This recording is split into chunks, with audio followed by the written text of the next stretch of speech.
एक बात पर विश्वास कर लीजिए कि आपको कोई भी सुखी नहीं कर सकता। यदि आपको कोई सुखी कर सकता है तो आप हैं। बिल्कुल घनीभूत अर्थात ठोस बात है, इसे समझ लेना। यदि आप अपने विचार के द्वारा, विवेक के द्वारा अधर्माचरणों का त्याग करके धर्म पूर्वक जीवन व्यतीत करते हुए भगवान नाम जप करते हैं, तो पूर्व पाप कर्म के अनुसार जब देह रचा गया तो उसमें जो प्रारब्ध दुख सुख का है वो तो आएगा, पर आपको परास्त नहीं कर पाएगा। और आगे आपके लिए महासुख है जो दुख और सुख दोनों से परे है। अखंड प्रसन्नता, अखंड आनंद, वो केवल आपके करने से होगा। उपदेश मिल सकते हैं, मार्ग बताया जा सकता है, आपको सहयोग मिल सकता है, पर चलना आपको होगा। यदि आप नहीं चले तो ये कहीं भ्रम हो कि मैं कहीं जाऊं और मेरी दुख निवृत्ति हो जाए, तो इस भ्रम को छोड़ देना आप। क्योंकि हम आप तो बहुत छोटे जीव हैं, अर्थात बहुत लघु तपस्या, लघु पुण्य वाले हैं।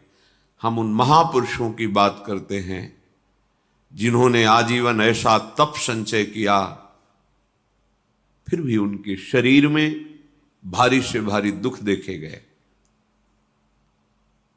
ये दुख और सुख एक भ्रमात्मक इंद्रजाल है माया का, ना दुख है न सुख है। जैसे जो सपने सिर काटे कोई, बिन जागे दुख दूर न होई। ऐसे स्वप्न में तुम चक्रवर्ती सम्राट बन जाओ तो जगने पर तुम थोड़ी रहोगे, तुम जो हो वही होगे। हम भगवान के चिदानंद अंश हैं। ये भूल कर हम अपने को स्त्री पुरुष, अच्छा बुरा, धनी निर्धन, दुखी सुखी आदि आदि बहुत सा प्रपंच है, इसे हम अपने दिमाग में बैठा लिया है। जब तक आप ये प्रपंच नहीं छोड़ोगे तब तक आपको सुखी कोई कर ही नहीं सकता, क्योंकि दुखालयम नाशवान संसार का तो तुमने अस्तित्व रखा है।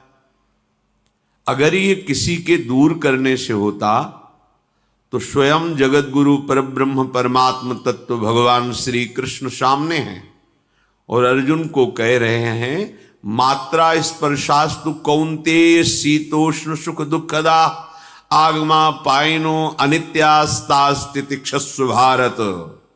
हे भारत, हे अर्जुन, ये आने जाने वाले अनुकूलता प्रतिकूलता, गर्मी शीतलता, अर्थात काम क्रोध लोभ मोह मद मत्सर अपमान निंदा, ये सब ताप पहुंचाते हैं। अनुकूलता सम्मान यश कीर्ति धन वैभव मानी हुई मान्यता, ये सब शीतलता पहुंचाते हैं। ये उष्णता और शीतलता, अनुकूलता और प्रतिकूलता आने जाने वाले हैं।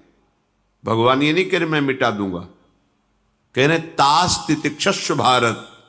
हे अर्जुन, ये तुम्हें सहना होगा। यदि तुम इसे सह गए तो तुम्हारे हृदय में ऐसी स्थिति प्रकट हो जाएगी कि फिर ये स्पर्श भी नहीं कर पाएंगे। सहने से तुम्हारी भक्ति बढ़ेगी, तुम्हारा चिंतन बढ़ेगा, तुम्हारा स्मरण बढ़ेगा, सत्य वस्तु के लिए, सत्य तत्व के लिए तुम सुखी हो जाओगे। बिल्कुल खुली बात। आडंबर नाटक पाखंड इसकी जरूरत नहीं है। प्राकृतिक भोगों में सुख बुद्धि, देहाभिमान, विद्यारूप महत्व कुल धन यौवन अभिमान, यही तुम्हारे दुख का मूल है और ये कोई दूसरा नहीं हटा सकता। ये तुम्हें अपने विवेक सत्संग से प्राप्त हुए विवेक के द्वारा, शास्त्र स्वाध्याय से प्राप्त हुए विवेक के द्वारा इसे तुम्हें त्यागना है। दुख तुम पकड़े हो तो छोड़ा कौन सकता है? छुड़ाना तो आपको ही पड़ेगा। अगर कोई वादा करता है कि मैं आपको दुख रहित कर दूंगा, मुझे आज तक समझ में नहीं आया। दुख रहित होने का जो उपाय है वो गुरुजन, महापुरुष, संत जन बताते हैं।